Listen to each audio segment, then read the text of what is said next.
What's going on, everyone? Welcome back to the channel, man. Some crazy news about the new 2019 iPhones are still popping out, and I'll tell you like this, okay? I kind of ranted at the end of my iPhone SE 2 video that I dropped yesterday. I want to apologize. I don't want to embarrass myself and put you guys on blast like that, but I want to kind of continue that rant in this specific video. And of course, we saw those new leaks of potentially Apple putting a bigger battery inside of the newer iPhones, which is going to be awesome. I'm going to freaking love that. And then there was that other leak for next year's iPhone, the 2020 iPhones, that they could bring 3 sizes as well, but they're going to actually shrink the size of the smaller iPhone to 5.42 inches or whatever that number was, and then a mid-tier iPhone, then a bigger iPhone on top. And I like that. I think that's probably going to happen as well. I still think we're going to see an iPhone SE 2, but that's for yesterday's video. Go watch that one if you want more input on that. But here's the thing, okay, for this year's iPhone, I'm citing 3 things they're most likely I'm going to say they're most likely going to do. I'm not going to guarantee anything. These are all speculations. But 3 of those main things are the triple camera sensor on the back. One way or another, they're going to have to implement that. And I'll go into the reasons why in a second, but that's the first thing. The second thing is a bigger battery. Like they've stated in this report,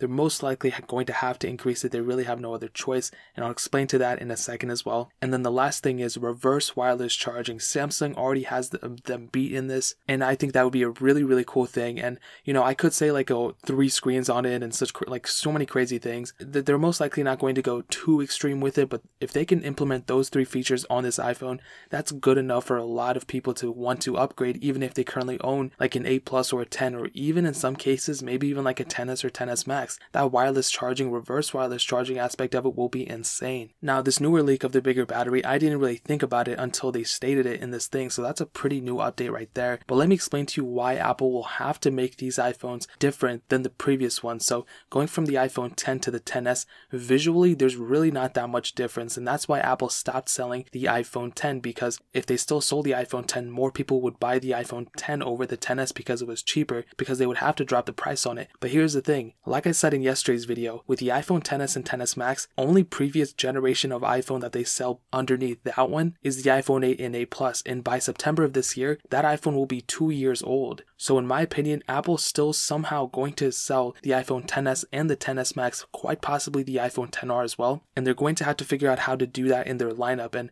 if they have a phone that looks just like the iPhone 10s and 10s Max in their lineup when people are going to the Apple store, people are not going to buy it. They're not going to upgrade because they're going to look like this one is cheaper than this one, and there's really not that much of a difference, so I'm just going to go buy the older one and save a couple $100 here and there. So that right there is a big enough reason for me to believe in some of these leaks that are coming out. Now, that's more so like the triple camera aspect and everything. The bigger battery is a huge selling point for the Apple employees to go and actually tell people, you know, if you want to go get the newer one, it has a bigger battery, has this and that's that. So that, in my opinion, could also be a pretty big reason for people to upgrade. The reverse wireless charging aspect of it, that is a super cool feature, but now that we have wireless charging AirPods, we can actually go and reverse wirelessly charge our AirPods from those iPhones, and that again, more people are probably going to go upgrade to that. They already failed on AirPower, they didn't release it, they already canceled it, all that stuff. So Apple then really doesn't have any choice but to go and just put that technology in their iPhones to kind of make up for it a little bit.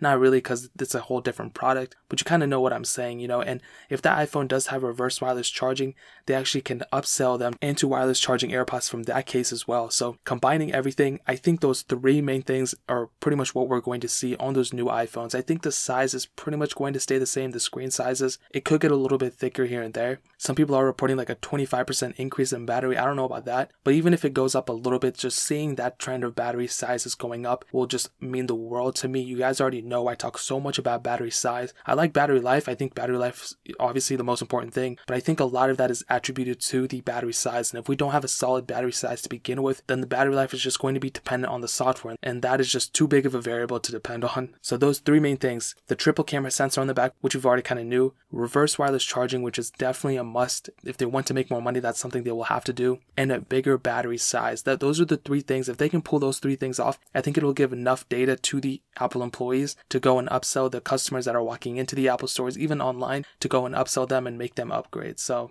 kind of a little update right there. If more news breaks, you guys know I'm going to talk about it. If you guys have any questions or you have anything else to add, leave it down in the comment section below. I would really appreciate it. Leave a like, that would mean so much, but definitely hit that subscribe button. Every single subscriber that we get really does count, so it'll mean so much if you guys could hit that. Also, check out the other links down in the description as well. My Twitter, my Instagram, my second channel, all those links are linked down below. I would really appreciate if you guys could check it out. But more importantly than everything else, I love every single one of you guys. Hopefully I'll catch you guys in the next video. Peace out till then.